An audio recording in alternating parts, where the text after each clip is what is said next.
Hi there, it's Dermot again, and I'm just going to continue with the same presentations that I'm doing on YouTube here for different, I suppose, character defects and problems that people would encounter in early recovery. And just today, I'm just going to cover anxiety. And just looking at that diagram there now, you'll see, anxiety happens in cycles. It increases, it waxes and wanes. And it starts off maybe as a thought, then it can become an emotion, and then physical sensation, and then kind of go back to an emotion, back to a thought, and it goes round and round and round. It's very uncomfortable indeed. A severe form of anxiety probably would be panic attacks, which a lot of people do suffer from. So look at what is anxiety. It's a common fear-based emotion relating to an uncertain future outcome. So really, anxiety is just a fear of the future. It's a normal emotion linked to worry about upcoming events. It could be like an exam, a court case, a date, anything that's coming up that you're worried about can cause anxiety in most anybody. Butterflies in your stomach, if you have stage fright, it's all forms of anxiety. In most cases, once the anxiety is exposed to the event, it goes away. So, for example, if you have stage fright or you're, in a race at the starting block, your heart's going a million miles an hour, but once, you're exposed to the event, once the whistle goes or the gun goes, the anxiety goes away. It's the same with stage fright. Once you go on stage, it tends to dissipate as soon as you're out there and exposed. If your anxiety does continue for, no logical reason, then that can be diagnosed as what we call GAD, or generalized anxiety disorder. So you can't pinpoint exactly what is making you anxious, because normally anxiety is a fear of an event or something coming up that you're uncertain about. But if it's you just suddenly just feeling anxious all the time and you're not too sure why you're feeling anxious, that's what we call a generalized anxiety disorder. So how can an anxiety affect you? Well, physically, you'll feel cotton or dry mouth, muscle tension, headaches, rapid heart rate, rapid breathing, sweating or trembling, having nightmares, insomnia, not being able to sleep, poor concentration. You could have secondary physical conditions like asthma, maybe skin disorders, hives, impotence. We call that a physical relapse in that sense. Sorry.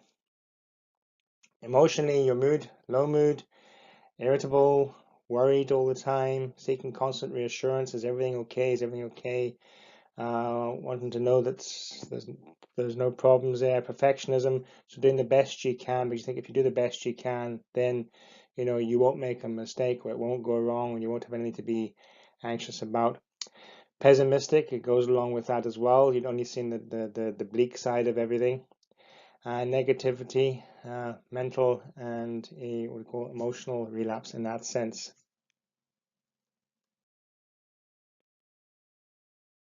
So what can I do now? So making changes, and I suppose that's with everything, you have to make changes. In a sense, if you're suffering from what we call that generalized anxiety disorder, maybe keeping a diary or a journal and recording times, places, situations, and moods. So um, looking out for triggers that could make you anxious. It could be sights, smells, tastes, sounds, you name it. It could be a small trigger, a big trigger, something that happens daily, something that doesn't happen daily. It could be something from the past, a memory. Just when you start to feel anxious, kind of think, well, what was I thinking? What was going through my head before this feeling came? And jot that down.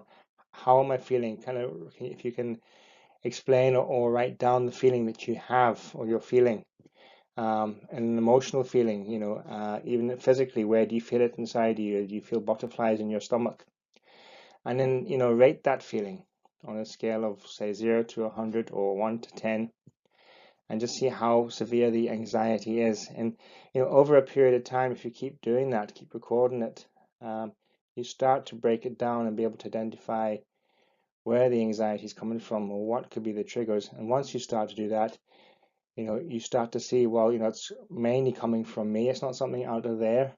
And then the intensity you'll also see will start to drop as well. Eating and exercise is very important. The physical body, the physiology, and the mental health are very much connected. Everything is a whole. That's holistic therapy. Our mind, body, soul is all in one. So anxiety does lead to self-neglect, like depression. You'll neglect yourself, your body. You won't be eating right, won't be sleeping right, probably won't be exercising, sitting on your own, isolating, mulling over things, being too afraid maybe to go out, afraid you might bump into people, afraid you might have done something, so all those kind of fears and that go around inside you. So it's important to try and regulate that as best as you can. Try and eat as best as you can, eat healthy at irregular intervals, exercise. And even if it is a case you don't want to go out, is there something you can do at home, exercise-wise, just to keep yourself well physically and emotionally and mentally fit? So it's not just physical exercise, it's mental exercise, emotional exercise, maybe meditation, etc. So relaxation, as I said, that's very important part of that exercise, doing something that helps you to relax. So really, if it's listening to soft music, even meditating, yoga, mindfulness class, playing a sport, whatever it is that helps you relax, nothing that will stimulate you now, nothing that will get you all up and going. So as I said, don't be watching a thriller or a horror movie, but just something that'll help you just to chill and relax and get you maybe out of your head into your body.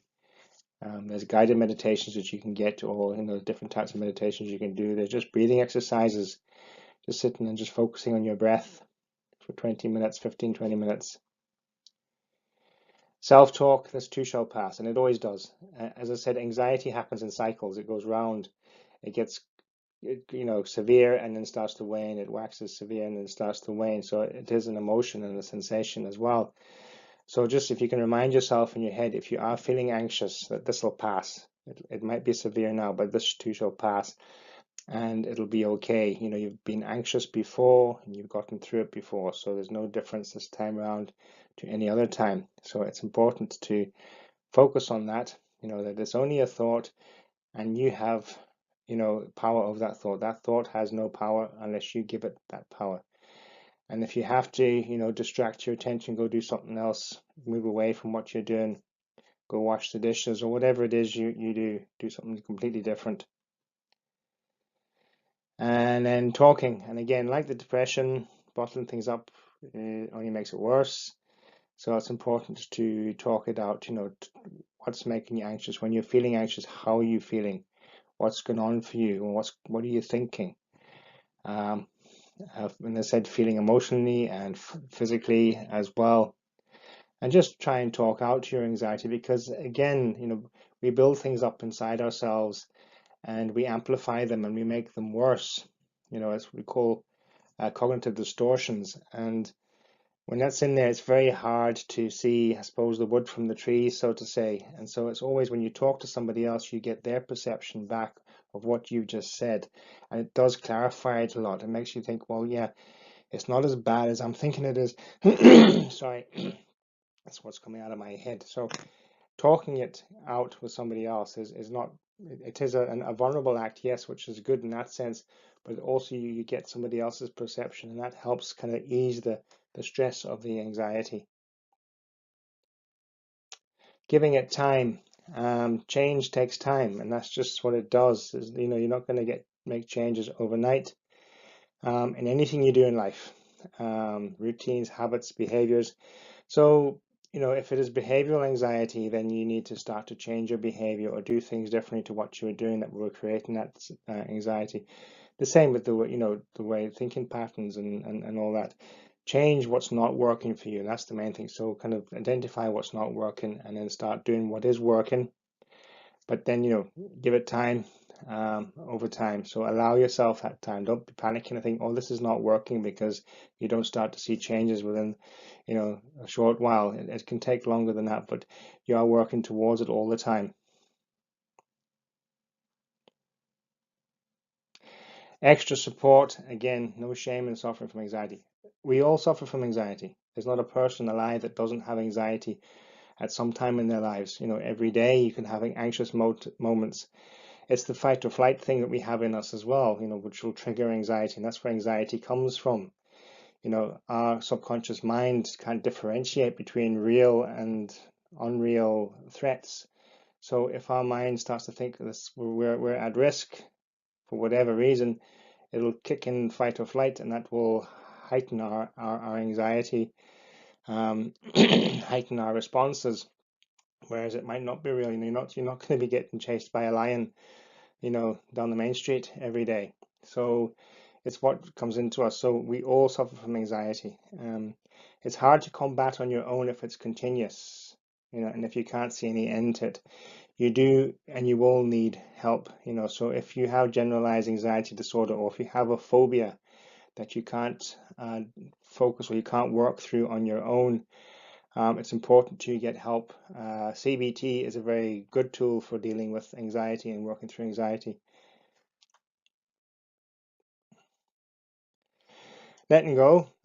So this is an exercise you can do. So it's, again, just become aware of the anxious feeling as a body sensation. So wherever you feel it, so if you're feeling anxious emotionally, where do you feel that anxiety inside of you?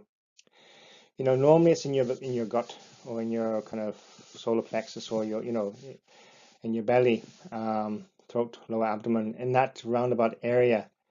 So it's about letting go of the thought, or whatever's making you think the anxious thought. Follow that feeling inside you and just follow it around, because you will see it kind of does move about the place inside you. So let it move about.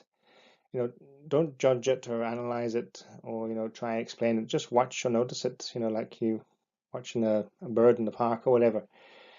Thank it for being there, and then let it go, as it can't harm you. It's only a feeling. Just remember that it's only a feeling. Just let it go as you exhale or as you breathe out. Just experience that sensation leaving your body. And yeah, it might sound kind of whoa out of there, but the more you practice this technique, it does work. And the more you're able to let go and free yourself of the thoughts and the feelings, the thoughts and the feelings kind of combine. And once you release the feeling, you will release the thoughts as well, or the anxious thoughts. Right, just to sum up now, we looked at what anxiety is, how it affects you, how it affects each of us. And I say anxiety is common. Everybody suffers from anxiety. It's a human emotion, and it helps us to react to things and act. It affects us in many different ways: emotionally, physically, psychologically. So the whole lot. So it is holistic. And how can we combat anxiety? Again, there's lots of different ways we can do it. We can combat anxiety. Exposure is probably the best way. Once the event is exposed to, the anxiety goes away. But again, that can be hard to do, because anxiety is fear-based and fear is fear. Right, well, that is my talk on anxiety, and thanks very much for watching through, and I shall be doing another one later on. Okay, right, thanks. Have a great day. Take care. Bye.